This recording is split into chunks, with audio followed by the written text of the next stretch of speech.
Good morning. It is the first Monday of October, and dare I say, the beginning of cuff season, Pastor Eugene.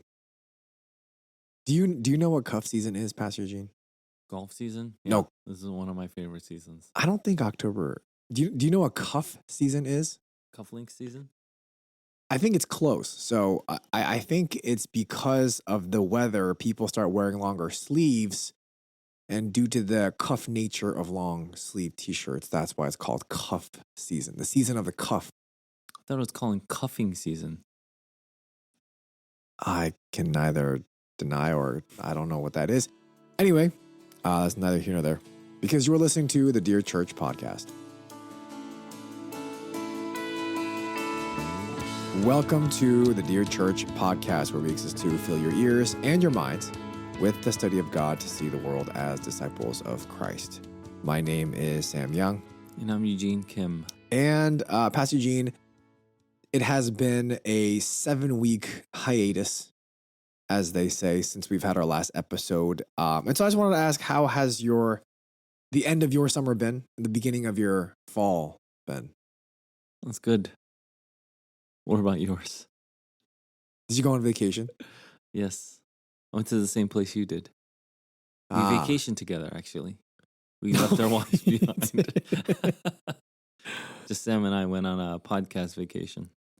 Yeah, I was actually in San Diego the last week of August, and I was surprised that the native San Diegan had not heard of the Dear Church podcast. So, Speaking of, I think, we do want to spread the word about our podcast, not for fame and glory, but we just want to get the word out and spread the great information that you are teaching, Pastor Eugene.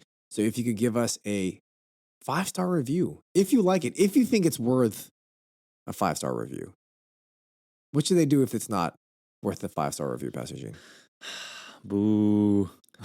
Yeah, perhaps you could just email us at podcast@cgsnj.org and we'll talk to you. The reason why Sam is asking for 5-star reviews is because with 5-star reviews, you can get the word out. Yeah. It gets spread more easily. So if you want other people to hear what we're saying, then please do add that 5-star review. And perhaps by this time next year, when I go to San Diego, the native San Diegan would know about the DCP. Yeah, because that's the goal. Yeah. I mean, our merch is getting out there, as we saw in Fort Lee. Our CGS t-shirts are getting out there. You should give them a background on that. I think someone put it in the, what do you call it? The clothes bin. Maybe. Yeah. Like the getting rid of your old clothes bin. Yeah, but we saw some random person wearing our CGS. Yeah, gear. in the middle of Fort Lee. Yeah. So that was pretty cool.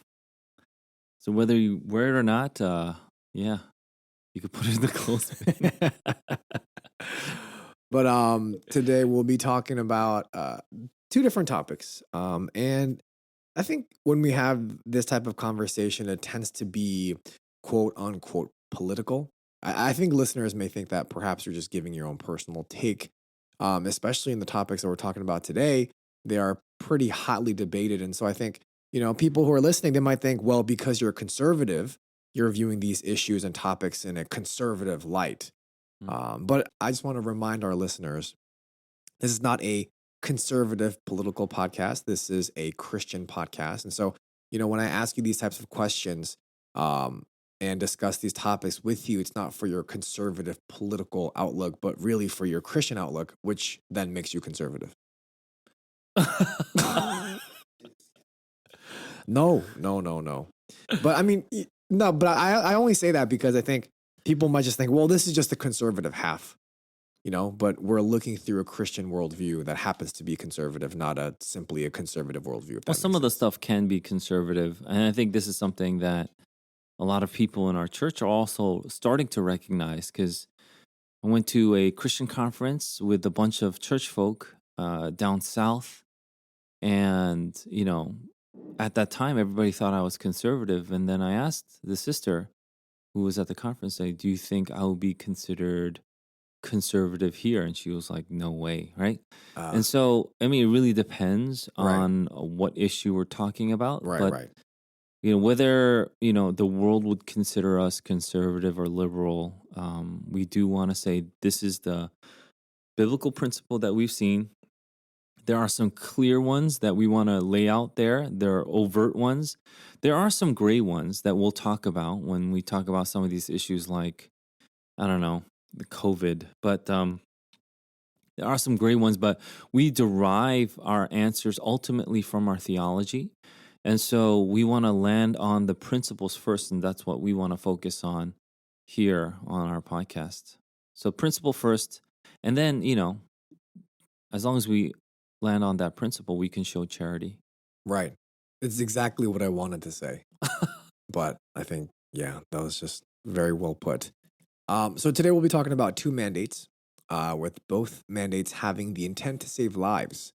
And these are topics that we have discussed here on this podcast, but because it keeps on coming up, I wanted to have another episode where we discuss the latest updates on these particular topics. And we are beginning with the governor of New York, Kathy Hochul. Hochul. So on September 26th, New York Governor Kathy Hochul. Kathy Hochul told Christians at the Christian Cultural Center in Brooklyn that God wants them to be vaccinated. I thought this was fascinating. The fact that she's telling believers that God wants them to be vaccinated. And she was quoted as saying, "Yes, I know you're vaccinated. They're the smart ones. But there are people out there who aren't listening to God and what God wants. You know this. You know who they are." And she also said, "I need you to be my apostles. I need you to go out and talk about it and say, we owe this to each other. We love each other. Jesus taught us to love one another. And how do you show that love? But to care about each other enough to say, please get vaccinated because I love you. I want you to live." I thought this was fascinating, that she is now comparing getting vaccinated to listening to God. So as a Christian hearing this, is that true? Does God want us to be vaccinated?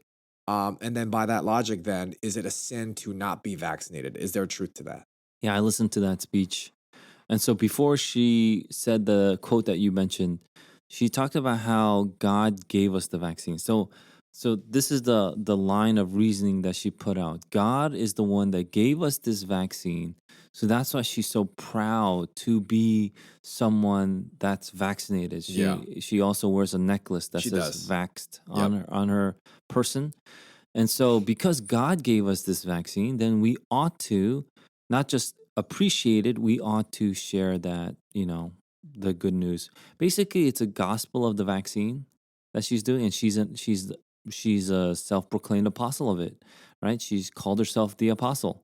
And so she's a self-proclaimed apostle of this gospel, which is now the vaccine that she wants disciples to, also spread. So that's that. I think that pretty much sums up what she was saying. Speaking of the vaccine necklaces, they are sold on Amazon for about $11 to $18. So Yeah, I guess we shouldn't tell the listeners that you're wearing yours right now. I'm wearing no necklace right now. It was an ankle bracelet. But I mean, it's just so interesting to me because, like you said, if she's saying that God gave us this vaccine, then we have to get vaccinated to obey God, to listen to God. Then, I mean, is that true? I mean, can we really say that God's will is for you to get vaccinated? And if you're not getting vaccinated, you're going against the will of God? I mean, there's a lot to share. We'll start with just what Hochul said, and what the governor said is completely antithetical to Christian gospel um, in so many ways. But let's start with this one. Being vaccinated itself can be a complex gray moral issue.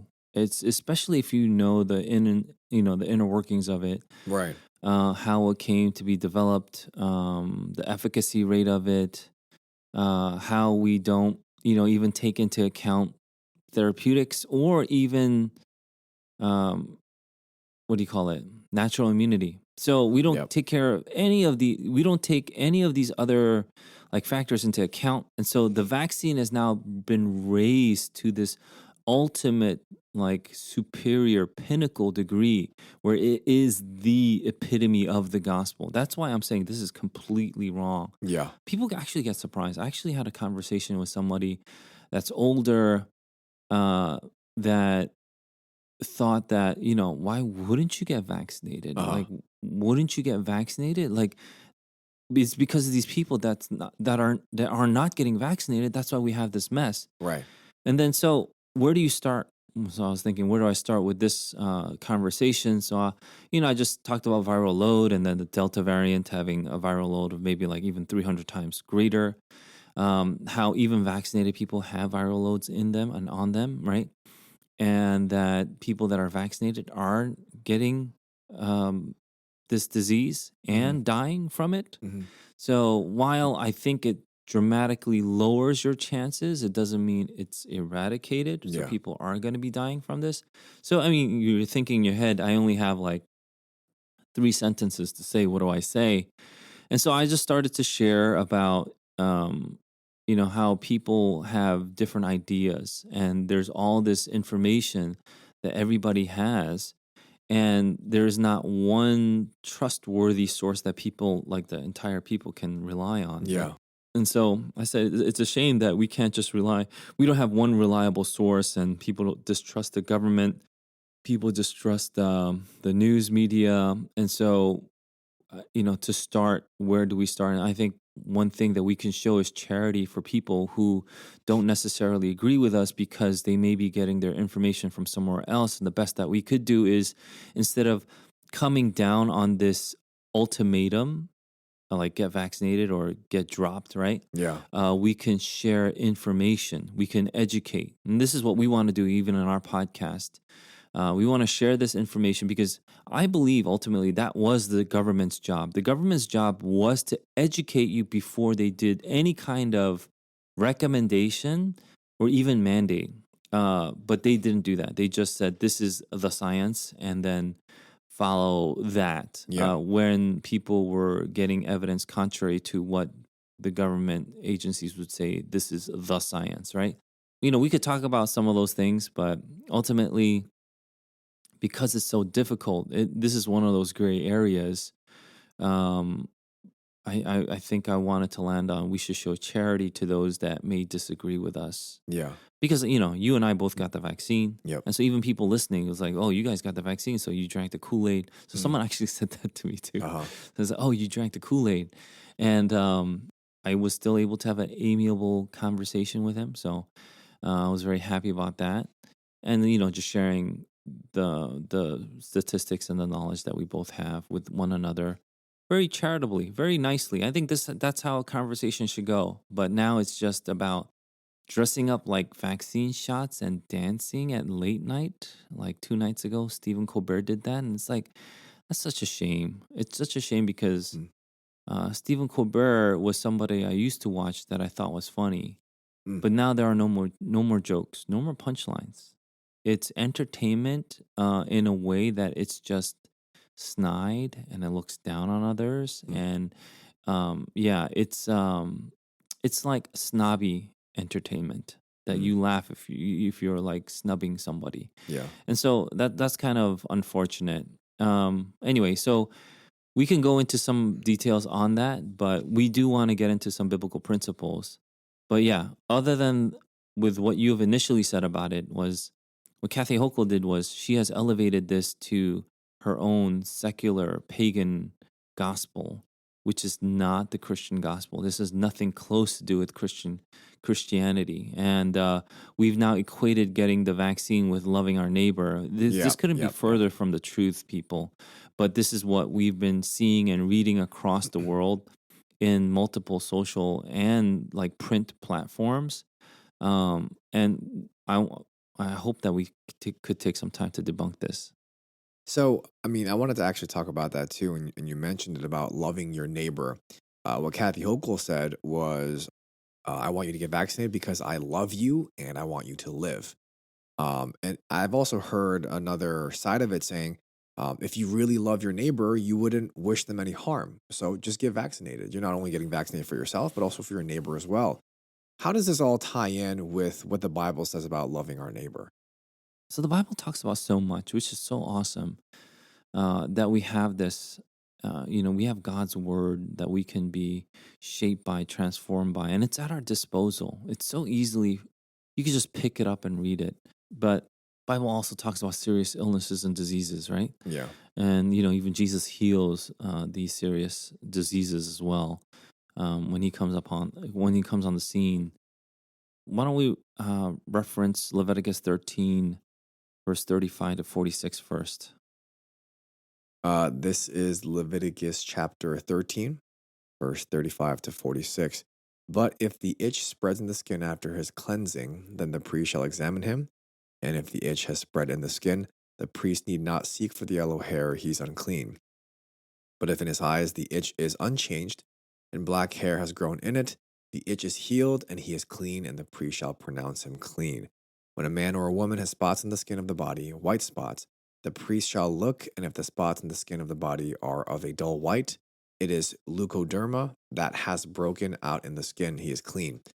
If a man's hair falls out from his head, he's bald, he is clean. And if a man's hair falls out from his forehead, his baldness of the forehead, he is clean. But if there is on the bald head or the bald forehead a reddish white diseased area, it is a leprous disease breaking out on his bald head or his bald forehead. Then the priest shall examine him, and if the disease swelling is reddish white on his bald head or on his bald forehead, like the appearance of leprous disease in the skin of the body, he is a leprous man, he is unclean. The priest must pronounce him unclean, his disease is on his head. And so what happens is, when you continue on from 45 to 46, Mhm. this is the main part. So why don't you read that part? 45 to 46 is the leprous person who has the disease shall wear torn clothes, and let the hair of his head hang loose, and he shall cover his upper lip and cry out, unclean, unclean. He shall remain unclean as long as he has the disease. He is unclean. He shall live alone. His dwelling shall be outside the camp. Now, if you read that today, people would think that this is very like severe. This is Yeah, a little extreme, right? pretty mean. So someone who has this disease, and look, this is the Bible gets into the details, even the minutia of what to look for, describing what this disease is and is not, right? And it gets into that because once we've established that this is a leprous disease and it's on this leprous person, that person must be cut off from society until that person is clean again, because Yeah, otherwise, this person will infect everybody else.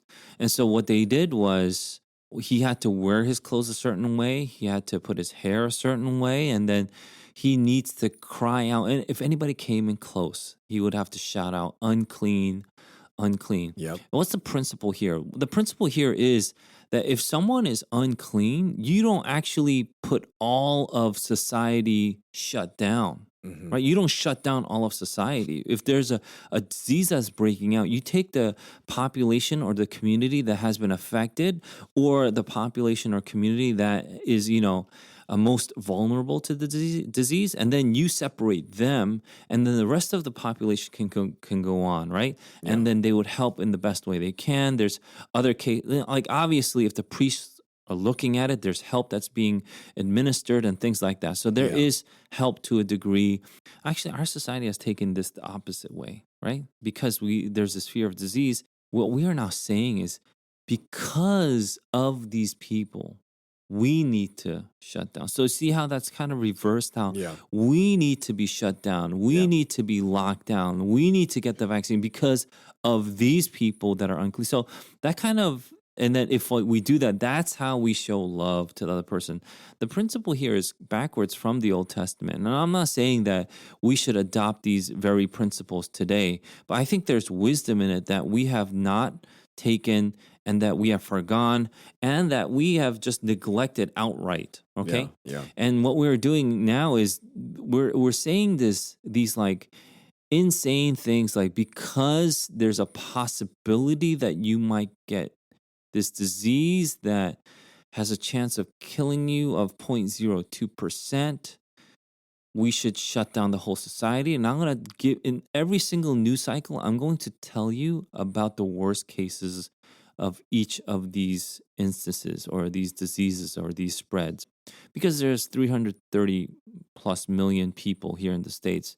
Mm. You can find a lot of cases of this, right? And then you can find all these extreme cases and then bring it forward. Anyway, but we have that. And so what happened was the lepers were put outside of camp until they can be examined, and if they're clean, they're brought back in, right? Yeah. So we've established that the world has not abided by this principle. It's actually done the exact opposite. And so by doing the opposite, we can pretty much say that this is going the opposite way of biblical principle.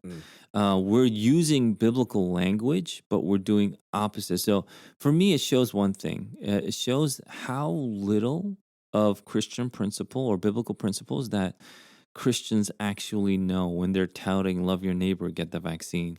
Now, I'm not just talking about the science here, right? I'm not talking about statistics. I'm not talking about, the efficacy of the vaccine, because we could talk about that too. Right, right. But I'm just talking about this biblical principle has been reversed in today's society. And that should cause anybody that's a Christian they should at least, in the very least, sit back and be like, huh, what is going on? That's like, in the very least, you should think that. Yeah. But instead, we're thinking, oh, yeah. Because I love the other person, I gotta get this, right? Yeah. Without thinking through any of the biblical principles that we're learning, the implications if we just mandate something like the vaccine across the nation or the world, right? What the implications are economically, socially, religiously, right? And so, that's one thing that we could get at first. So I guess I'm curious, if we were to then apply Leviticus 13 in the correct manner, you said how it's been applied in the opposite manner. What would that look like today then? I mean, look, this is complex. So there's a lot of gray stuff here, Mhm. but principle wise, you want to protect the vulnerable. Yeah. So my parents are aged, right? They're older. My dad's in his mid 70s, right? He is in that vulnerable population. Right, He's in right. that pocket. Right. And I don't want him to get COVID and die. Right. Like, why would I want that? Yeah. Right? Yeah. But because of him, should all of society be locked down?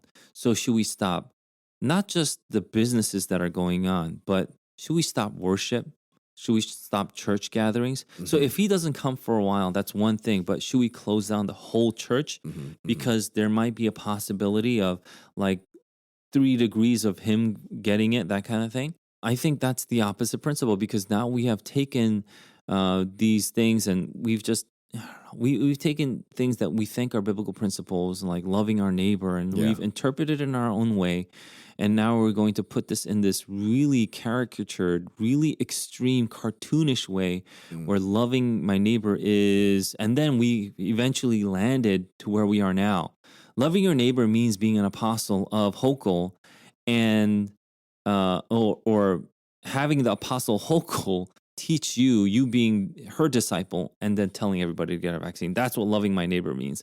And Right, right, that's right. that's where the insanity is. Like, because we kept on going away further and further and further from the biblical principle, we ended up here. So I would think that if we tailed it back, the number one thing we should have done was to protect our vulnerable. Like, this is something that our previous New York governor did not do. He took the old elderly who were sick and then pushed them into even the more vulnerable areas. He put them back into the nursing homes. Yeah. That's why we had so many nursing home deaths in Yeah. New York State, Yeah. because he just shoved them back in instead of quarantining them, taking care of them, saying these guys are the most vulnerable. We need to protect them. We need to make sure they're not, exposed. We'll do everything that we can from exposing them. So instead of doing that, we did the opposite, and see how many people died in New York. A ton of people died. I think New York is top 3. Yeah, top Yeah. 3 deaths per capita. Mhm. New Jersey being number 1. And so New Jersey deaths per capita is we both live in Jersey, so Yeah. the most people died here per capita. And so there's nothing that we did here that was good, that we can be proud of. And I don't know why we're looking down on other states and we have the highest death per capita. I don't think New Jersey did anything good. Hmm. I don't think New York did anything good because we did the opposite principle. And so, yeah, I mean, thinking about that, we would want to protect those that are most vulnerable. Yeah. We should have, if anything, maybe locked them down, brought them food instead of locking down all of society. Hmm. Yeah. Yeah, and then so I think a lot of things might have been different. So I don't know. I mean, I'm not a secular politician, and so I don't know what would have happened if we did that.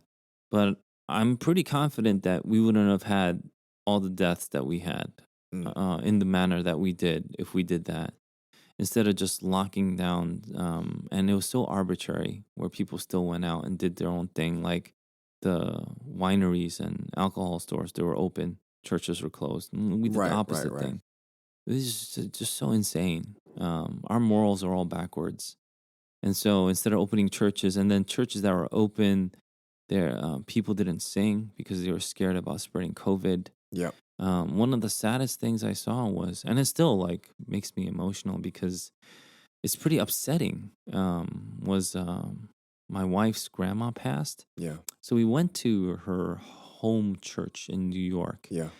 and then we're all masked up. This is the height of COVID, and then it's time for the hymn.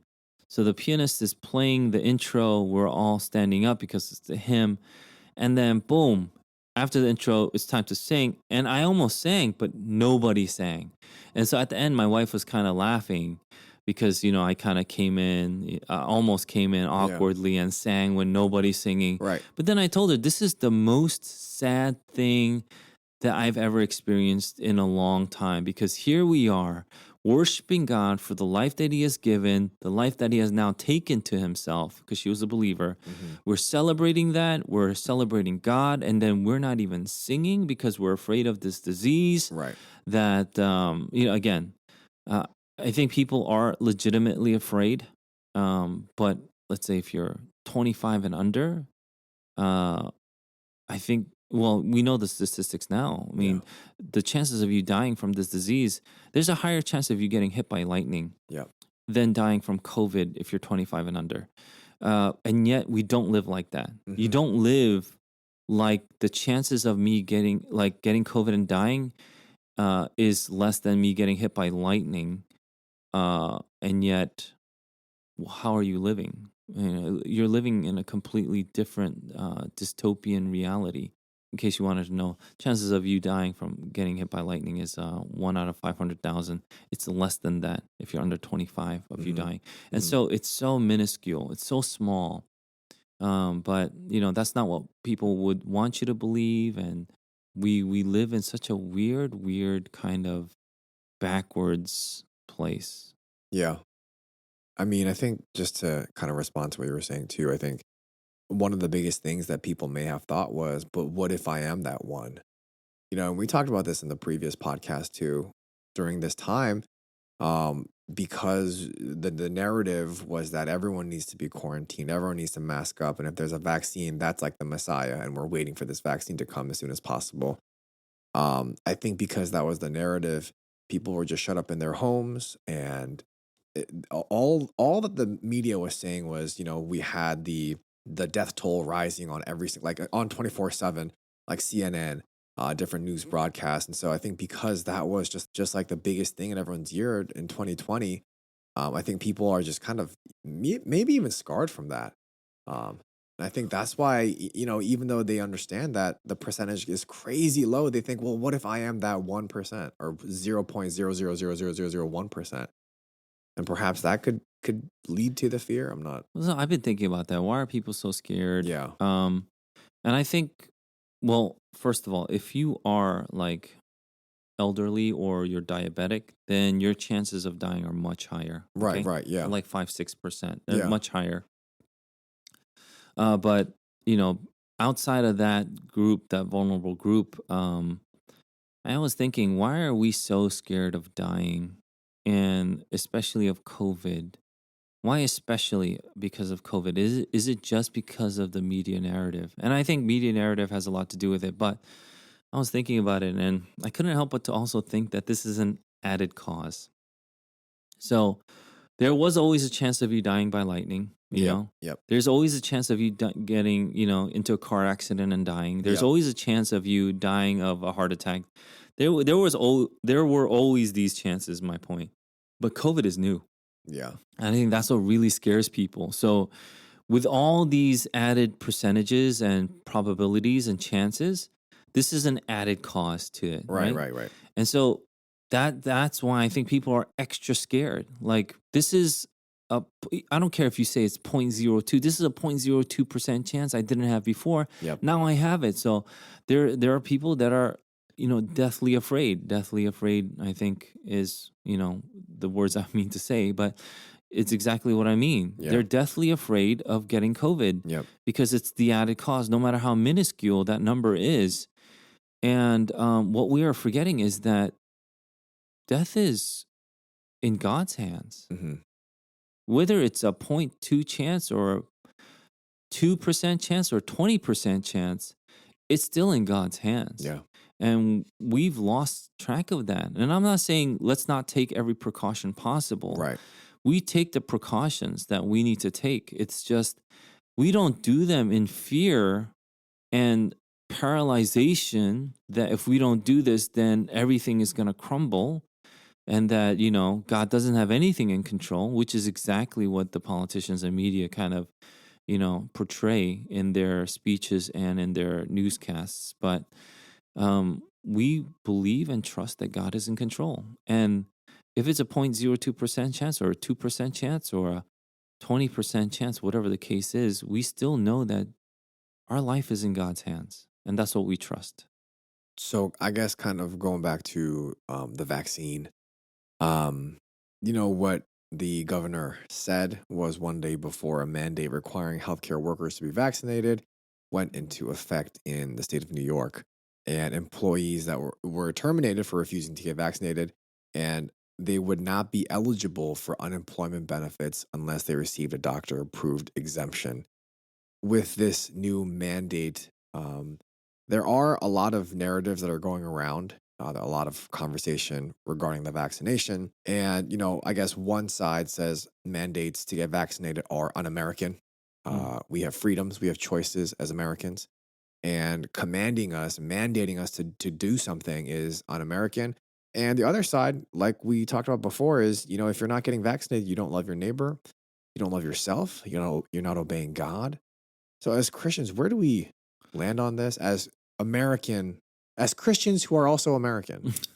I Where saw something crazy. Mhm. Somebody had written that Jesus would put others first. So if Jesus was alive today, he would get vaccinated.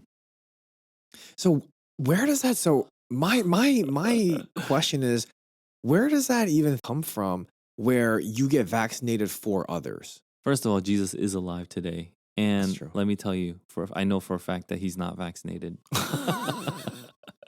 That's true.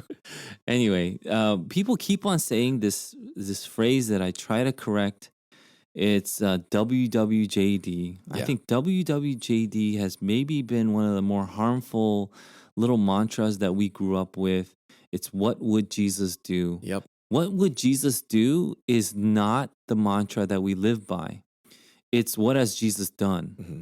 And if it's what has Jesus done for us, that's the important part. Because of what Jesus has done for us, we can now live out a life in a certain manner of sanctification Right, and right. love and, in honor of the holy God that we serve. And so people are saying things that are actually like very incomplete. That means they have an incomplete knowledge of the gospel, in my humble opinion, only because this vaccination is not the end all of everything. Yeah. Again, what about natural immunity? What about therapeutics? How come those aren't being touted, right? How come those aren't being measured? What about studies of the antigen T cells, right? Like, it's not just the measure of antibodies that you have, right? And by the way, these therapeutics are beyond what we had a year ago. They're so good now that it's very rare when someone would die unless you're really, really like already in a bad state. There's monoclonal antibodies that you could get. This is what people really think are effective. Hmm. And so these are all these things that are happening. that's awesome that we have these things. And I think that's so great that our hospitals have this. I think hospital workers, I think it was about 15% in New York that didn't want the vaccine. I think they have a reason. Maybe they're legitimate. Maybe they're not. Maybe they're Yeah. religious. Maybe they're not. Whatever the case is, without listening to their reasoning and just firing them, I think is wrong. I think it's tyrannical. And I think it's despotism at its finest, just like what our president is doing. It's the exact same thing. Just Hochul is just following his lead. Religious exemptions could be, I think, First Corinthians comes into mind, especially 11, but 12, right? About how we have our own consciences that we have to live by. Yeah. So let's talk about the vaccine itself. There are two basic stages of the vaccine. I'm sure there are more, but there's research and development, and then there's production, right? Uh, So when we said that the Pfizer and Moderna vaccine didn't use aborted fetal cells, we weren't entirely correct. Okay. Uh, Pfizer and Moderna vaccines used fetal cell lines for their research and development. Johnson and Johnson, their vaccine, they used fetal cells for their production. Okay. Fetal cell lines are just um, the cells that were reproduced from the original aborted fetus in 1975, and I think Johnson and Johnson's was, I think, the aborted fetus in 1983. The reason why they just use this over and over again is because they have, the scientific community, whatever they are, they believe that it's these lines that show the highest, like, accuracy in results, and so they continue to use this, and they're from aborted fetuses. Okay, and so if you do not want anything to do with aborted fetuses, and you don't want the vaccine because of that, you'd rather take your chance dying. Yeah, I mean, isn't that your conscience? yeah. Um, as a Christian, I also agree with that. Will this kind of thinking that we should be the fullest possible way away from any kind of fetal research being done, like aborted fetal cell Yeah. research being Yeah. done. We want to stay for as far away as possible, but our consciences may land us in a different place. Like, you know what? My parents are like, you could say they're like 80, or my uncle's a diabetic. I don't like it, but this is the only option we have. And I think he should get the vaccine, Mhm. or she should get the vaccine. And you Mhm. could land on that. And I think there will be charity shown to someone like that. But then if I take it to the extreme and say, we're going to mandate this thing where people obviously have problems, like morally over, not just Right. scientifically over, okay? They morally have problems over this vaccine. We're just going to shut them up, call them crazies, call them like Trumpians or whatever it is. Yeah. Anti-vaxxers. By the way, Trump is pro-vaccine, so I don't even know where this is coming from, Yeah. right? And so we'll call them every name in the book that we can think of to alienate them from the rest of society, so we can look upon them as an outsider that we can spit on. Yeah. And so, I mean, that's what we're doing. Once again, Sam and I are vaccinated, so That's true. we're not anti-vaccines, but we do want to say that if your conscience is telling you that this is no good, then I think that's something that we should listen to. Yeah. Like, that's something that we should have a conversation over. And, I would respect someone that did their research and landed on a place where they said, you know what, I did my research. I'm not in a vulnerable group. I'm healthy. I play basketball full time. Wow. I'm a professional. Yeah. I'm not going to put this in my body because right now it looks like statistically showing the adverse effects getting to me are much higher than from the vaccine than from COVID affecting me. In fact, I Right. had COVID before, so I have natural immunity. Right. Right. There's right. actually a basketball player that said this, right? And people still hated on him for saying this. Mhm. Wasn't that a well articulated, reasonable response by this basketball player, right? And yet, no one wants to listen to that because we just need to mandate black and white across the board. Yep. Yeah, this is despotism. This is just insanity. We don't mandate stuff like this. The church will not. So when someone asks me, will you require vaccinated, Vaccine vaccination cards. proofs or Yeah. vaccine cards, or Necklaces. are you going to do a passport? Yeah. Yeah, whether maybe tattoos or Oh, whatever it yeah. is.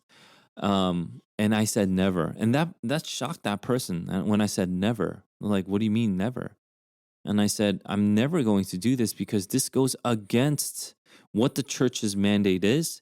And vaccination mandates goes against what the government's mandate is, Mhm. right? The government here is to protect, but they have now reasoned, because of that faulty logic that we talked about before, that to protect everybody else, they must get vaccinated. Forget about every other factor that we must consider as a government entity, Mhm. because we want to be a responsible government body, Mhm. because we want to be a thorough and morally correct, responsible body. We want to do all that research, education. We want to do that communication. We're not going to do any of that. We're just going to say the vaccines and mandate it. That is not right. That's crazy to me. The fact that we are doing it, I just, yeah, we're done. I mean, the more we do this, we know, the more we go away from biblical principles, sound biblical principles, the more we know that we're done. So it seems to me that there really is no clear cut. If you're a Christian, you must get vaccinated. If you're a Christian, you must not get vaccinated. It's really on your Christian liberty and conscience. Am I getting that correctly?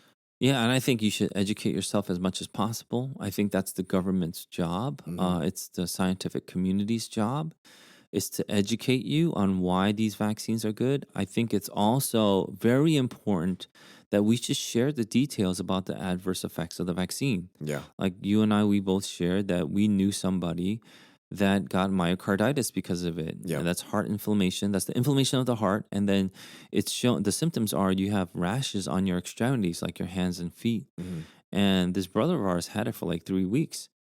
He could have died. Like he literally could have died. And he was in the age range where he would not have died of COVID. Like it was an infinitesimally small chance of him dying of COVID. But he could have died of this vaccine. Mhm. Anyway, I'm not saying that these adverse effects are like something that we should be really concerned about, but we should still share them, right? Mhm. We should share that this is the possibility, this is the probability after our research over the past year and a half. This is what we've seen. None of that is being shared. Like, none, people are dying from the vaccines. You know how many? No one knows, but we know they are. Is it two? I mean, is it two? Is it 5 people? Is it 600? Is it 6,000? Is it 60,000? Nobody knows, right? Yeah. And so we can only guesstimate. So people who are very skeptical will think it's like 600,000, and people who are just on the other side will be like, it's probably two, that kind of thing. But we Right. don't know is the point. Yeah. And I think that that's the government's fault. They had the responsibility of educating and informing and gathering this data, and they chose not to for whatever reason. And so that's kind of frustrating to me. And so, yeah, I mean, I think we should share details about the adverse effects, and people can then make a more informed decision. You should share, like, hey, you don't get the vaccine, this and this can possibly happen. If you do get the Yeah. vaccine, it's much less, but this could happen. And so, putting all things together, you should get the vaccine. And then Right. people will make that informed decision, right? Mhm. But because we don't trust anybody, so the government doesn't trust us, we don't trust the government, that kind of thing. The media doesn't trust us, we don't trust the media. Right. We'll just say everything to just manipulate and control, because that's all it is. Yeah. Mandates are all about manipulation and control. And that's when you have a government, and that's when you have a nation that breaks down. It doesn't get stronger, it gets weaker. We'll keep on following this cult of the coronavirus, as Tucker Carlson says. Cult of the coronavirus. You're a being the Tucker new religion. Carlson viewer? I just no, I was You just you have changed. no, I just read him. Uh-huh. Yeah, recently because We as I should was tell so Sam used to listen to Chris Cuomo. He came up, this is like a long time ago. This is like a year and a half ago. He came up to me and asked if he should buy a Cuomo hat. The hat And was nice. this is a year and a half ago before all this stuff came Yeah. up. If you're a New Yorker, you know about the Cuomos. Yeah. So I shared with him all the stuff about the Cuomos, and he says, "Oh, I shouldn't buy the hat." Yeah. Now it's all coming out, but New Yorkers knew all this stuff about the Cuomos for a long time. It's just that if you're just an avid viewer of CNN, you won't see any of that, right? Yeah, that's true. Mm. But yeah, I thought it was interesting. He calls it the cult of the coronavirus becoming our new religion. So we'll keep an eye on just updates on this news story. Um, you mentioned aborted fetuses, and I actually wanted to turn to the state of Texas, where we got our second mandate, which is a ban. It's a Texas law banning most abortions after about 6 weeks of pregnancy. What was different about this law was that other states have tried to do something similar, but they've all faced legal challenges, and this is the first to be implemented. What this law does is it bans abortions once cardiac activity can be detected in the embryo, which typically occurs around 6 weeks. And it does not make exceptions for rape or incest. It does permit abortions for health reasons, only if it could endanger the mother's life or lead to quote unquote substantial and irreversible impairment of a major bodily function. What was interesting about this law was that it's not enforced by the state or by state officials. However, what the Texas law does is it allows private citizens to sue anyone who performs an abortion or aids and abets a procedure. And I think they even receive like $10,000 or something like that to that effect once they sue anybody that has gotten an abortion. And so, I think there was huge backlash when the Supreme Court of the United States refused to block this Texas law. There's a lot of backlash there. And the House of Representatives, they actually, in response, approved the Women's Health Protection Act, a bill that they recently passed in response to the Supreme Court's lack of blocking this law. And I thought it was interesting for me to read this quote by Nancy Pelosi in regards to this bill. She said this is about freedom of women to have choice about the size and timing of their families, not the business of people on the Supreme Court or members of Congress. So, we've talked about abortion before on this podcast, but it's continuing to come up over and over and over again. And I think this is a huge topic that we need to constantly be reminded of as Christians, our view and our stance on abortion. So I just wanted to hear kind of your thoughts on this ban or on the new House of Representative bill that was passed recently. Yeah, it's a very interesting one. Uh, First of all, the Bible doesn't call a baby in the womb fetus. Hmm. Obviously, fetus is another word for baby, Hmm. but we want to disassociate ourselves from the word baby, right? But Yeah. the Bible actually calls a baby in the womb a child. Yep. And so that's one thing that we continue to see. The crime of killing the unborn is also murder. We see that in Exodus 21. Yep. And so if you kill a baby or a child in the womb of its mother, uh, you've committed murder. If you kill a woman who's carrying a baby, you've committed double murder. Yep. And that's what it is. That's just, even our laws reflect that right now. Even in New York State, if the mother wanted the child and then you kill both of them, then you've committed double murder. Anyway, but yeah, I mean that's where we are. The Texas law is interesting, is because it's not outright banning abortion. It's saying that if you do perform an abortion, you can get sued by the private citizen. So right now, I do believe that there may be more. I mean, by the time people are listening to this, but right now I know of two cases that are open against this one doctor who performed an abortion Hmm. after the law passed. And this one doctor, I mean, the two people are actually pro choice people. So they're pro choice people suing because they figured it's a win-win situation. Number one, they could, if they win, then they get money. They get the $10,000. Number two, if they lose, then they're pro-choice. So they just figure it's a win-win. So they're not suing the doctor for any kind of moral reason. It's just really selfish. And yeah, I mean, that's where we are now.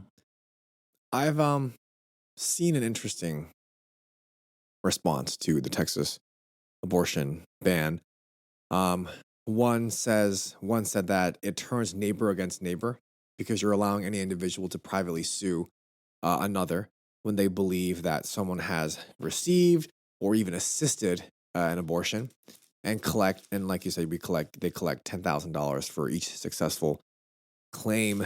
Um, I've read one account that says that we ignore God's condemnation of those who sow discord and disregard the gospel's call to love our neighbor. Here it comes up again, loving our neighbor again. And what That's this, such garbage. yeah, I mean, what this person is saying, we are disregarding God's call to love our neighbor because now we are snitching for $10,000. You're snitching on murderers. Yeah. Yeah, you're obligated to report crimes. And so, I mean, this is just, that's just ridiculous. Another response that I heard was from, actually, this is a doctor saying this to NPR. I know that there are many people who don't have the ability to make it out of state. The logistics and ability to do so is not an option for them. So I'm really concerned about what's going to happen to people. So I think here we see people focusing on the mother's health, and obviously the mothers now have to leave Texas to get an abortion.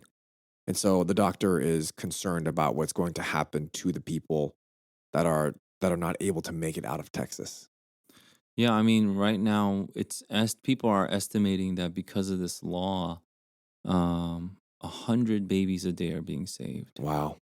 I think that's something I'm just so happy about. Yeah. 100 babies a day. Wow. That's something that we can just sit on.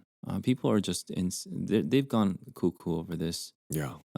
If you thought that, like, I think Christians, especially up here in the Northeast of the States, we thought, one way or another, all we got to do is respect each other and Right. charity and that kind of thing. There are people that used to say that.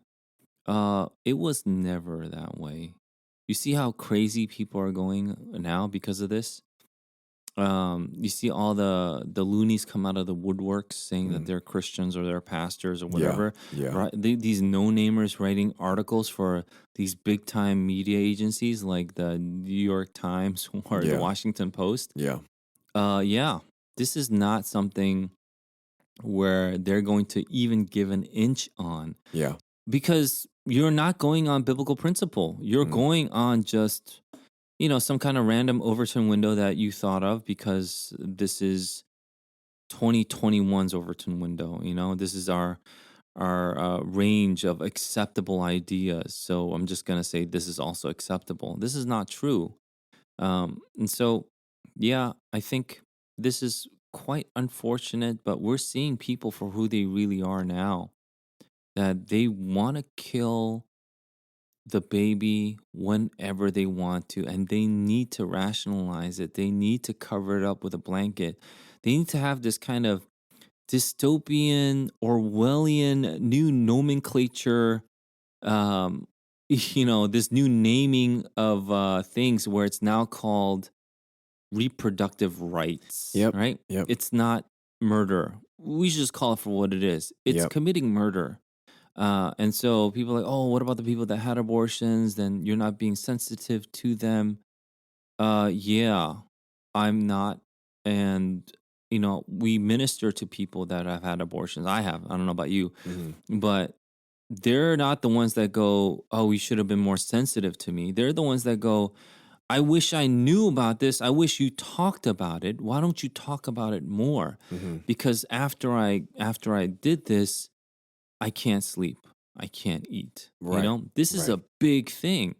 So then we had this thing recently, I think a week or two ago, I think it's 2 weeks ago, where like 500 female athletes came out and they signed something where we should get, women should, get abortions whenever they want Mm, because of their athletic career. And then one of the signers was Megan Rapinoe, Rapinoe, yeah. who's a lesbian soccer player Yeah. for the U.S. team. Yep.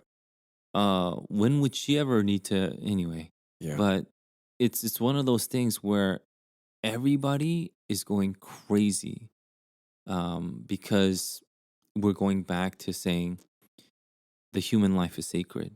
Yeah. This there was no country before that said that until the United States, by the way. And so, human life being sacred, that you can't just kill anybody willy nilly just because the king wants them killed, is like it's a recent thing. The Romans didn't think this way, the Greeks didn't think this way, but the Bible taught us this way. Mm, And so, this is a fascinating thing. And then, with that, with Roe versus Wade, how the Supreme Court completely overturned what wasn't in law. They just created law. We're still following that. yeah.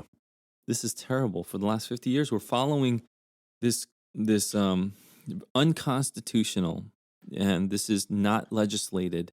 It's just something that the Supreme Court just drew up. So it's just 50 years old, and now people think it's law. It was never law. Mm, And even Ruth Bader Ginsburg said it then, and she's nowhere close to being any kind of Christian conservative. She's the complete opposite of that. But even she would say maybe Roe versus Wade was a bad thing because the states, they weren't able to legislate yep. um, or legalize the killing of babies. That's why it's on such shaky ground. I pray that Roe versus Wade is overturned and people come to their senses that a life is a life, and that we don't get to kill or take lives willy nilly. It's not the mother that gets to decide if life has worth. It's not the father that gets to decide if life has worth. It's God who has decided and said, "Let there be life," and we should treasure it. This Women's Health Protection Act, this bill that was passed in the House of Representatives, which will not pass in the Senate, however, has passed in the House of Representatives. It is a very, very radical piece of legislation. Um, it it even allows for gender selection abortion, which is when a mother can terminate pregnancy solely because of the fetus's gender, which is just incredibly sad. Yeah, you got to take it to always the extreme, Yeah, reductio this ad is the absurdum. extreme. Take it to the extreme. So you have this reasoning, you have this reasoning based on this foundational principle. Doesn't take it, keep on taking it. And the mother should be able to then kill the baby whenever she Yep, so desires. And yep, that's exactly what we see. And by the way, that vote was almost 100% down party lines, right? yep, yep. It was minus one One Democrat who Democrat. abstained. Every single Democrat voted for this bill, and every single Republican voted against. Yeah, And so now if you are voting these Republican representatives in, what their stance is on life. yeah. It's very simple to me. And I think one of the biggest things that the reasoning, I guess, behind this type of legislation, this type of bill, is what you talked about: reproductive rights, bodily autonomy.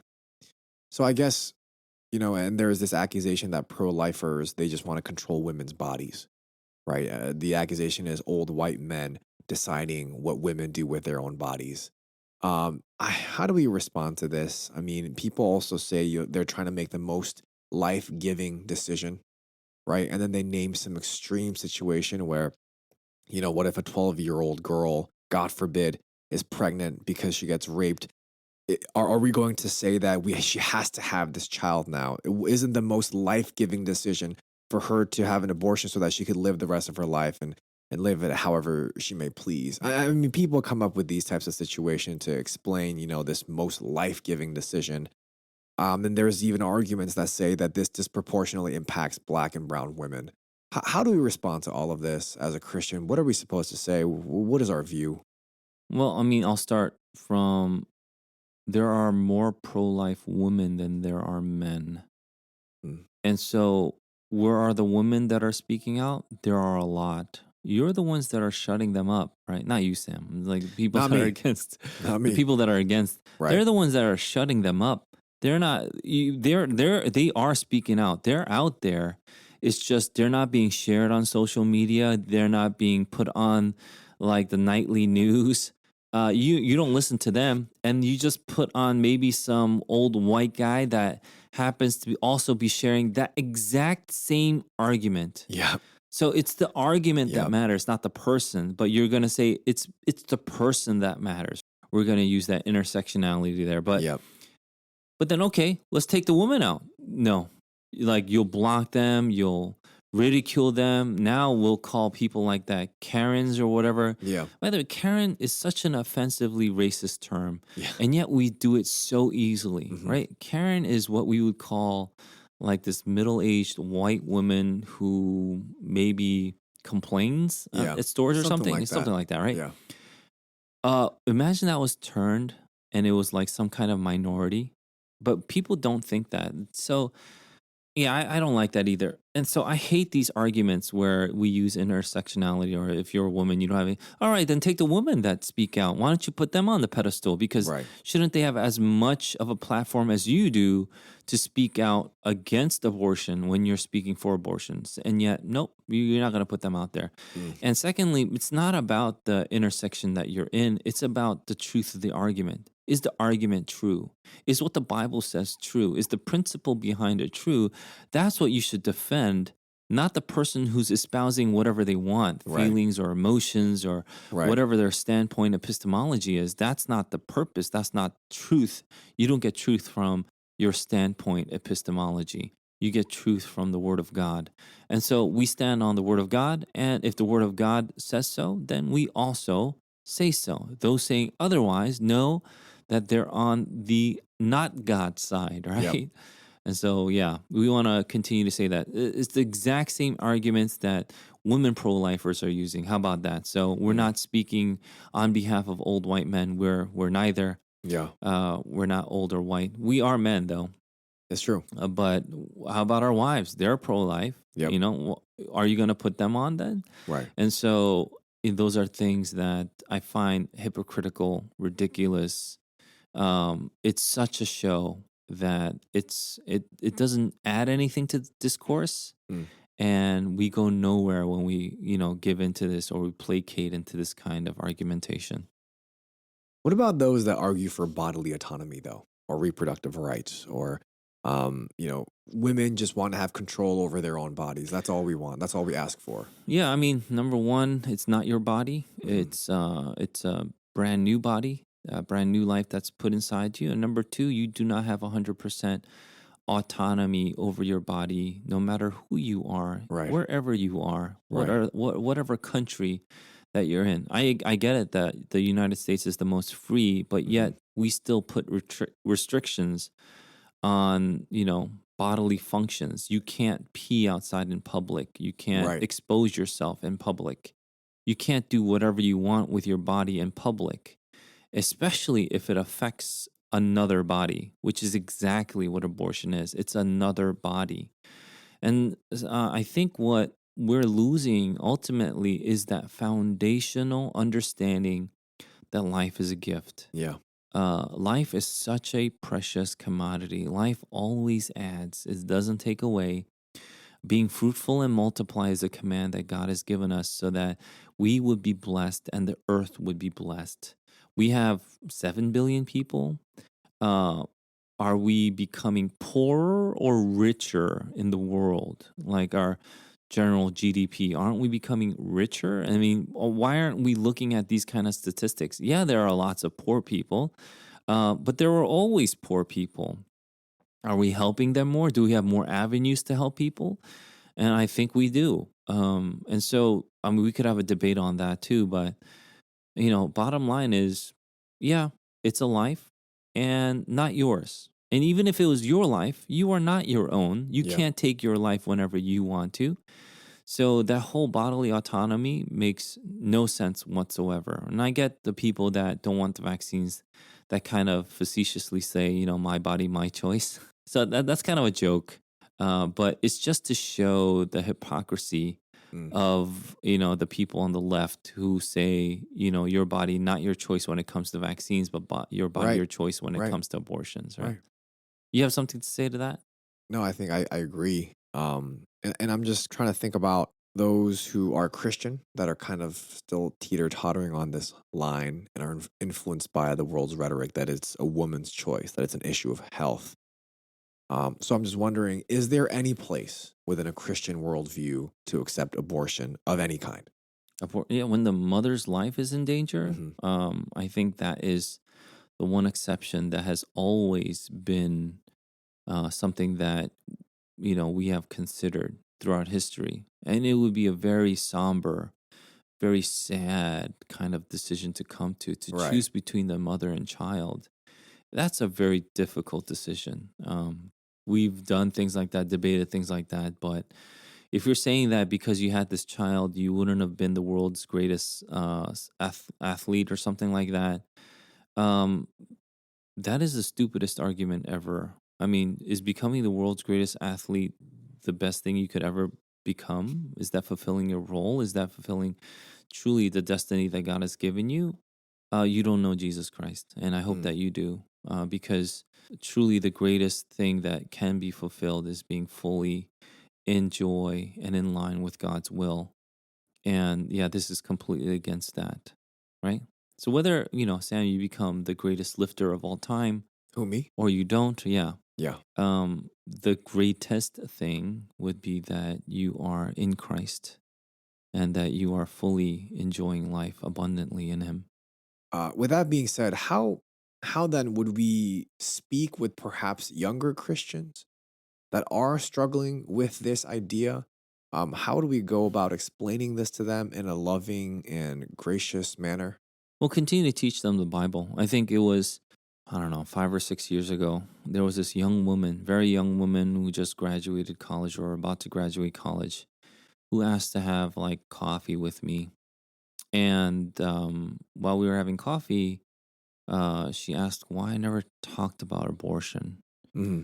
And I was kind of, you know, taken aback. It's like, why would you ask that? I mean, I never overtly gave a full sermon on abortion, and Right. maybe I will one day. But it's kind of clear where I stand Yeah. from the way you would see me preach and things like that. And she said it was because she was pro abortion, Hmm. but then after reading the Bible, she couldn't be pro abortion anymore. She was pro life. Yeah. And then so, well, first of all, I praise God. God is the one that changes hearts over time too. And so, and we talked about it. I think the best way is to have a good, solid Bible believing community where you live out the principles that are being taught in the Word. But you have to be taught the principles. So if you're not being taught these principles, then it's just a matter of you lining up with some kind of political like agenda. And that's not the goal. The goal here isn't to make you some political party. The goal here is to make you understand what the principles are. Right. And if we stand in line with that principle, then there is charity. So you can't be pro abortion and receive charity, like not in that decision at least, because that's way outside. That's beyond the pale. Mm. In terms of biblical norms, right? You can't kill somebody and say murder is okay. Murder is never okay, Right. right? And so those are things that we want to continue to share and teach. So, yeah, I hope the young person that is listening to this and that might be like, well, what about this? What about that? I have a ton more. Like, I talk to people that are older than me that grew up here, that are in their 60s, that grew up here, that had it in them that abortion was a good thing. And then I shared with them about the statistics of even like people who get raped and get pregnant. The statistics are as high as 80% don't get an abortion because they were violated in such a dehumanizing manner. They recognize the sanctity of life to a degree that other people wouldn't have understood. Mm. This is a new life, right? And so, what about those statistics that people who get raped and get pregnant actually don't get abortions en masse, right? How are you going to respond to that? Are you going to force them to get abortions? What about that?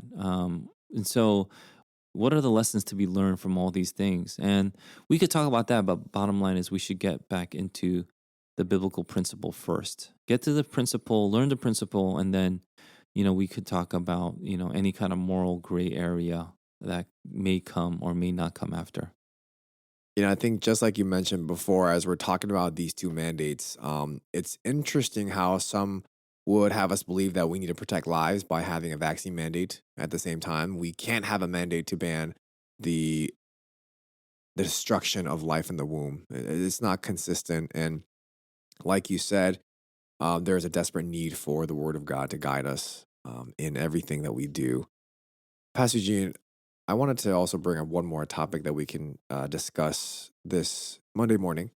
And it's the discussion of our borders, our southern borders to be exact. And I know that right now there has been a lot of talk about the Haitian migrants that are coming in to our country and the US's attempt to stop them, oftentimes with brutal force.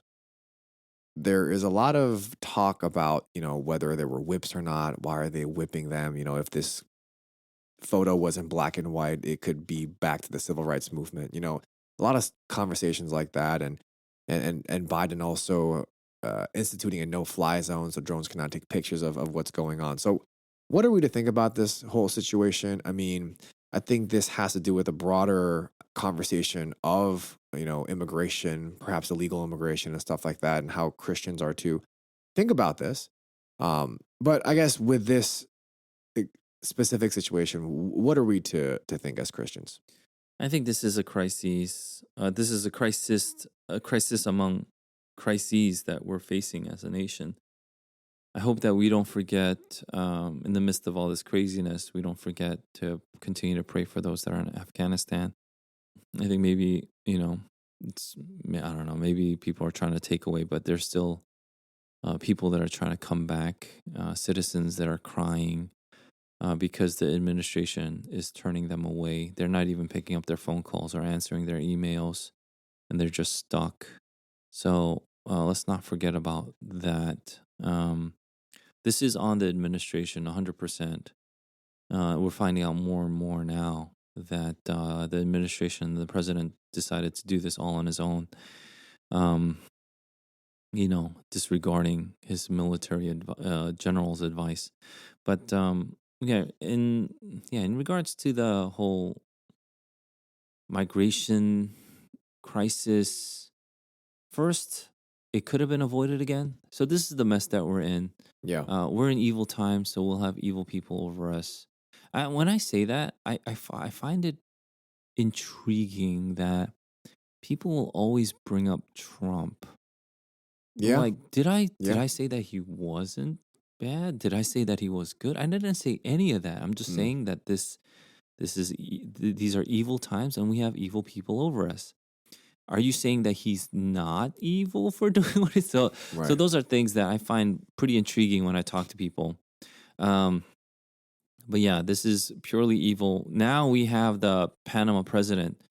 She has come out on the record and said that she has told the Biden administration and the president that there would be like 85,000 Haitian migrants coming up to the US Mexico border, and they did nothing about it, right?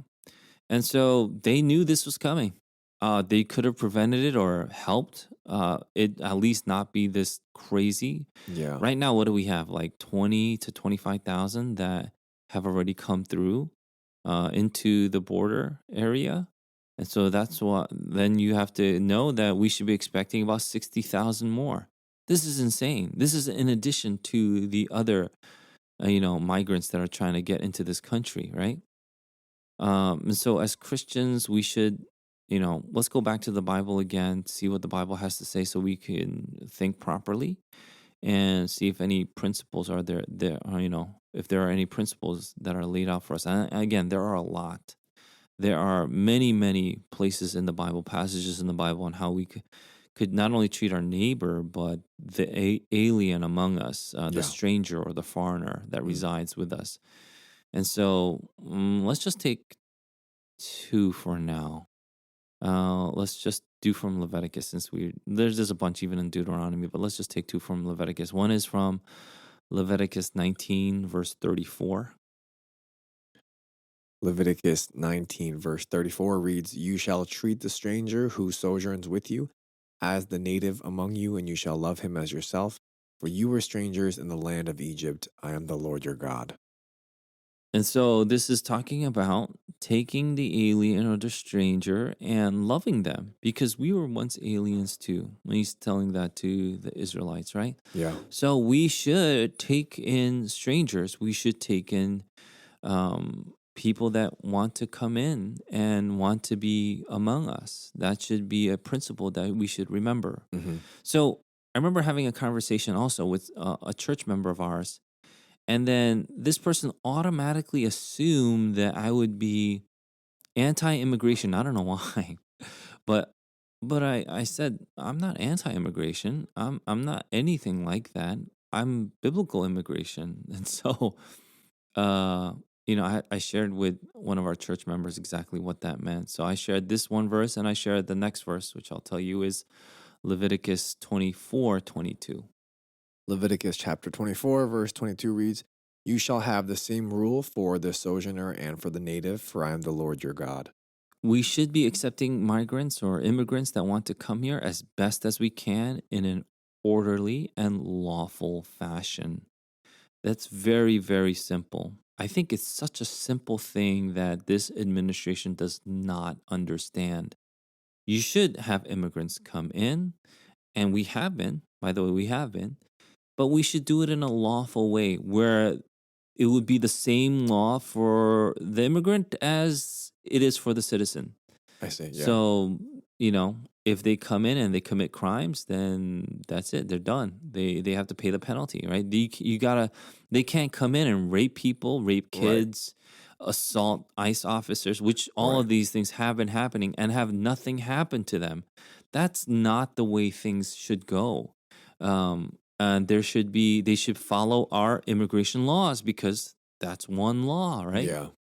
We should accept the alien, we should accept the foreigner, but they should also abide by our laws. I think that's so basic that people don't understand, which I'm very confused about. I don't know what's so difficult about this part. So I don't know if this portion will be long at all, because this is so simple, right? But there was this one pastor that I follow on Instagram who had his kid pray, and his kid prayed that if he was God, that he would let the migrants in, and he would say he's so proud of his kid. Yeah.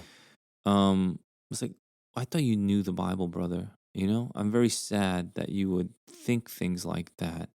Put it on his Instagram, so it's public knowledge, right? Yeah. Yeah. It's not like he privately said it to me or anything like that. So he's very proud of it. No, that's not the way it is, and that's not God's law. You accept the alien when they are seeking refuge, but you do it in an orderly fashion. So, what if there are like 5 million people want to get into our country? It's impossible to get them in some kind of uh, influx at one time. So, you do it in an orderly fashion the best you can, right? Yeah. And that can vary from administration to administration depending on their capabilities, the priority they put on immigration. And I believe that'll change. And then that we can have a debate about that, right? We could have a debate on how wide those doors are and when things Right. turn Right. to disorder. But the debate isn't about what's going on now. What's going on now is lawlessness. What's going on now is complete chaos, and is not biblical. It's not even worldly wisdom. This is the stupidest thing ever. But the fact that people are trying to defend it using the Bible is very, very saddening to me. Please, if that's your case, then just understand that I'm not saying we should be pro-immigration or anti-immigration. I'm saying we should just be biblical in our Right. wisdom. There Right. is a debate that you can have. There is some gray area that's to be, that can be debated within this window that we shared here in Leviticus, but there is no window uh if you don't go inside these two verses, right? Yeah. To me, it's pretty simple. It's very unfortunate that people don't understand this. I'm not an immigrant. I was born here. But my grandfather was the first immigrant of my family. So he came here in the 70s, I think, early 70s. And my mom went to middle school here. But she had immigrated from Korea. Those are things that I'm very thankful for. I'm so thankful that we were able to come to this, you know, awesome country, USA. USA. But no, I'm very thankful. Honestly, I'm very thankful. And so I think, if we have the ability to give other people this kind of pathway to citizenship or some kind of green card holdership, where they're permanent residents, that's awesome. Right? People want to live here because this is the greatest country in the world. You don't see people just like having any kind of mass migration to, you know, some other country. Right. Yeah, I don't care what country you talk about. There's nowhere that comes close to the United States. People that want to come, and so yeah, I think that's pretty simple. And Border Patrol is now getting, hamstringed quite literally because they're taking their horses away. There are stupid, like, narratives that are being put out that are completely false. So all the news agencies pulled it. First, Mhm. it was about these Border Patrol agencies that are whipping migrants. Yeah. Uh, but they weren't whipping. They had no whips. They were holding like split reins, right? So they're kind of flaring in the air while these agents are on horseback grabbing migrants, running away. They could have been dangerous. They could have been committing crimes. You don't know, right? But we just saw a picture of these split reins kind of flaring in the wind. And then people just assumed that it was whipping. The guy that actually took the photo said there was no whipping of any kind. Yeah. Like he didn't see anything that was out of the norm. And then, he just took a picture. And then, so all these news agencies pulled it and then they rephrased it. And now it's like, they're like strapping them with reins and not whipping them. Perhaps there was a little whipping going on. They're just making stuff up. Yeah. And then the president just jumped on that horse, mind you, and, that line of thought saying that this is unacceptable. We're going to do a full, investigation into this. This is all deflection. They know there's nothing going on. They took the horses away because it's just deflection. They know no one's being whipped. And so it's quite unfortunate when even all the news agencies pulled it that there's still this narrative going around. It's because, they think we're gullible. They think we're stupid. And, unfortunately, some people still believe that and have their kids pray, like, stop having our migrants getting whipped or something like that. It's just not true. Thank you for that. I think there's a lot to think about. These are, I guess, some of the biggest topics right now that are happening in our country. And so I do hope and pray that as we listen, that, like you said, that we would remember biblical principles first and foremost. We thank you for listening to this episode of the Dear Church podcast. Join us next week as we will be discussing how to live in a social media world. It's going to be fun. We're going to be talking about Twitch, TikTok, Instagram, Snapchat. What else is there? Facebook Messenger, I guess. Facebook Messenger. Is that a social media? Yeah, I don't know. That's just like I don't know. iMessage, Kakao. I don't know. We'll be talking about social media next week, so tune in for that. We hope and pray that this has been a blessing in your ears. As always, and until the end of time, we love you. We miss you. Bye. Bye.